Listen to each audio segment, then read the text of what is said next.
Pro kabaddi league సీజన్లో భాగంగా ఈరోజు బెంగళూరు వర్సెస్ బెంగాల్ మధ్య మ్యాచ్ జరిగింది. ఈ మ్యాచ్లో బెంగాల్ టీం అద్భుతంగా రాణిస్తే బెంగళూరు టీం కెప్టెన్ అయినటువంటి ప్రదీప్ నర్వాల్ ఒక్కడే ఒంటరి పోరాటం చేశాడు. అతనికి తోడు మరొక రైడర్లు కానీ డిఫెండర్లు కానీ సరిగా పర్ఫార్మెన్స్ ఇవ్వలేదు.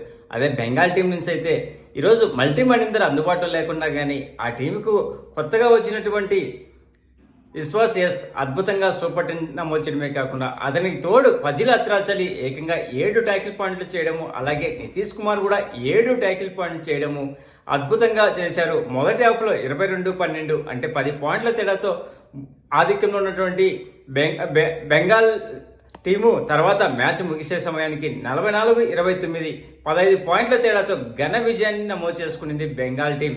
ఇంకా ఈ మ్యాచ్లో ప్రదీప్ నర్వాల్ ఒక్కడే సూపర్ రైడ్ చేస్తే మిగతా వాళ్ళు అతనికి తగ్గట్టు పర్ఫార్మెన్స్ ఏమి ఇవ్వలేదు. ఇంకా ఈ మ్యాచ్లో హెడ్ టు హెడ్ ఎలా జరిగిందో చూద్దాం. టోటల్ 45 రైడ్ చేస్తే ఇరు టీములు అందులో 22 పాయింట్లు బెంగాల్ వారియర్స్ సాధిస్తే బెంగళూరు 19 పాయింట్లు మాత్రమే సాధించింది. ఇంకా ట్యాకిల్ రూపంలో చూస్తే బెంగాల్ వారియర్స్ 18 పాయింట్లు సాధిస్తే బెంగళూరు కేవలం 8 పాయింట్లు మాత్రమే సాధించింది. చూడండి డిఫెండర్లు ఎంత అద్భుతంగా రాణించారో బెంగాల్ టీం నుంచి. అలాగే ఆల్అౌట్ రూపంలో బెంగళూరు టీంను 2 సార్లు ఆల్అౌట్ చేసినటువంటి బెంగాల్ టీంకు 4 పాయింట్లు లభిస్తే ఎక్స్ట్రా రూపంలో బెంగళూరు టీంకు 2 పాయింట్లు లభించేవి. అలాగే సక్సెస్ఫుల్ రైడ్ చేసింది బెంగాల్ టీం 10 చేస్తే బెంగళూరు టీం 14 మాత్రమే చేసింది. ఒక సూపర్ రైడ్ చేసింది, అది ప్రదీప్ నర్వాల్ రికార్డ్ బ్రేకర్ చేసినదే.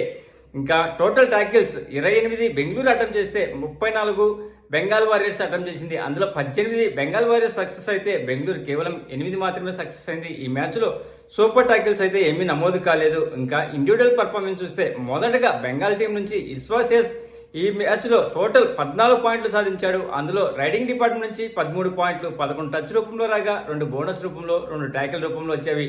అంతేకాకుండా ఈ సీజన్లో మొదటి సూపర్ 10 నమోదు చేశాడు మయూర్ కదం 1 ట్యాకిల్ పాయింట్ చేస్తే సిద్ధార్థ్ థాక్రే 2 ట్యాకిల్ పాయింట్ చేశాడు. అలాగే ప్రణయ్ రాణే 9 రైట్ పాయింట్ చేశాడు, 9 కూడా టచ్ రూపంలో వచ్చేవి. నితీష్ కుమార్ 7 ట్యాకిల్ పాయింట్ చేసి ఈ సీజన్లో 2వ I5 చేశాడు. అలాగే కెప్టెన్ అయినటువంటి ఫజిల్ అత్రాచలి 7 ట్యాకిల్ పాయింట్ చేసి ఈ సీజన్లో 3వ I5 నమోదు చేశాడు. ఇంకా బెంగళూరు టీం నుంచి చూస్తే ప్రదీప్ నర్వాల్ ఈ మ్యాచ్లో టోటల్ 14 రైట్ పాయింట్ సాధించాడు. అందులో 12 టచ్ రూపంలో 2 బోనస్ రూపంలో వచ్చేవి. ఒక సూపర్ రైడ్ చేశాడు.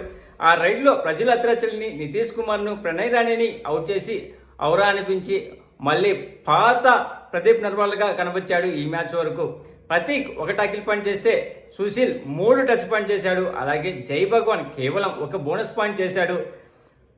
సౌరభ్ నందల్ 2 టాకిల్ పాయింట్ చేస్తే నితిన్ రావల్ 2 టాకిల్ పాయింట్ చేసి మళ్ళీ ట్యాకిల్స్లో హైయెస్ట్ ప్లేస్కు మొదటి ప్లేస్కు దూసుకొచ్చాడు. అలాగే అజింక్య పవర్ 1 టచ్ పాయింట్ చేశాడు.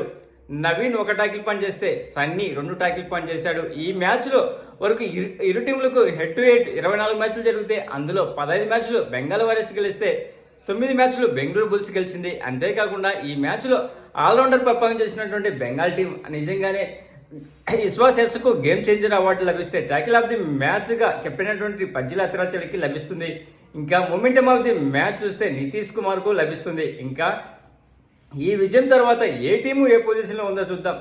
హర్యానా స్టీలర్స్ 18 మ్యాచ్లకు గాను 72 పాయింట్లతో అగ్రస్థానంలో ఉంటే సెకండ్ ప్లేస్లో పాట్నా పైలట్స్ 17 మ్యాచ్లకు గాను 58 పాయింట్లతో సెకండ్ ప్లేస్లో ఉంది.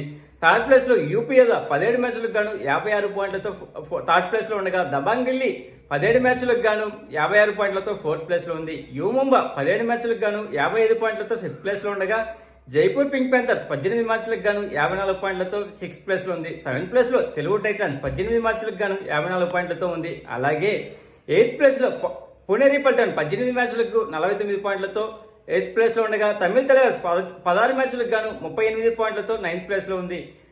బెంగాల్ వారియర్స్ 17 మ్యాచ్లకు గాను 37 పాయింట్లతో 10th ప్లేస్లో ఉండగా 11th ప్లేస్ నుంచి 10th ప్లేస్కు ఎగబాకింది ఈ విజయంతో. అలాగే 11th ప్లేస్లో గుజరాత్ జైన్స్ 18 మ్యాచ్లకు గాను 34 పాయింట్లతో 11th ప్లేస్లో ఉంది. చిట్ట చివరిగా బెంగళూరు బుల్స్ 17 మ్యాచ్లకు గాను 19 పాయింట్లతో లాస్ట్ ప్లేస్లో ఉంది. ఇంకా రైడింగ్ విభాగం గురించి చూస్తే దేవంగ్ 221 రైట్ పాయింట్లతో అగ్రస్థానంలో ఉంటే అసు మాలిక్ 187 పాయింట్లతో సెకండ్ ప్లేస్లో ఉన్నాడు. అర్జున్ దేశ్వాల్ 183 పాయింట్లతో థర్డ్ ప్లేస్లో ఉండగా విజయ్ మాలిక్ 143 పాయింట్లతో ఫోర్త్ ప్లేస్లో ఉన్నాడు. అలాగే అజిత్ చౌహాన్ 143 పాయింట్లతో ఫిఫ్త్ ప్లేస్లో ఉన్నాడు. ఇంకా డిపెండింగ్ విభాగం చూస్తే నితిన్ రావల్ 61 ట్యాకిల్ పాయింట్లతో మళ్ళీ మొదటి ప్లేస్కి వచ్చాడు ఈ రోజు చేసినటువంటి 2 ట్యాకిల్తో. అలాగే సెకండ్ ప్లేస్లో మహమ్మద్ రజా చాదులు 60 ట్యాకిల్ పాయింట్లతో సెకండ్ ప్లేస్లో ఉండగా, అంకిత్ 56 ట్యాకిల్ పాయింట్లతో థర్డ్ ప్లేస్లో ఉన్నాడు. సుమిత్ 53 ట్యాకిల్ పాయింట్లతో ఉండగా ఫోర్త్ ప్లేస్లో రాహుల్ జైస్వాల్ 53 పాయింట్లతో ఫిఫ్త్ ప్లేస్లో ఉన్నాడు. ఈరోజు అద్భుతంగా రాణించింది బెంగాల్ వారియర్స్. అన్నీ అయిపోయిన తర్వాత ఇంకా లాస్ట్ మూమెంట్లో ఎలాంటి పర్ఫార్మెన్స్ ఇచ్చినా వేస్ట్ అనిపిస్తుంది. ఎందుకంటే ఈ మ్యాచ్ వరకు ఓకే, కానీ ఓవరాల్గా ప్లే ఆఫ్కు అయితే ఈ టీము అర్హత సాధించడానికి అవకాశం తక్కువగానే ఉన్నవి. ప్లీజ్ ఫ్రెండ్స్, లైక్ చెప్తే లైక్ చేయండి, కొత్తగా వచ్చిన వాళ్ళు సబ్స్క్రైబ్ చేయండి. Thank you. Signing off your Mahindra.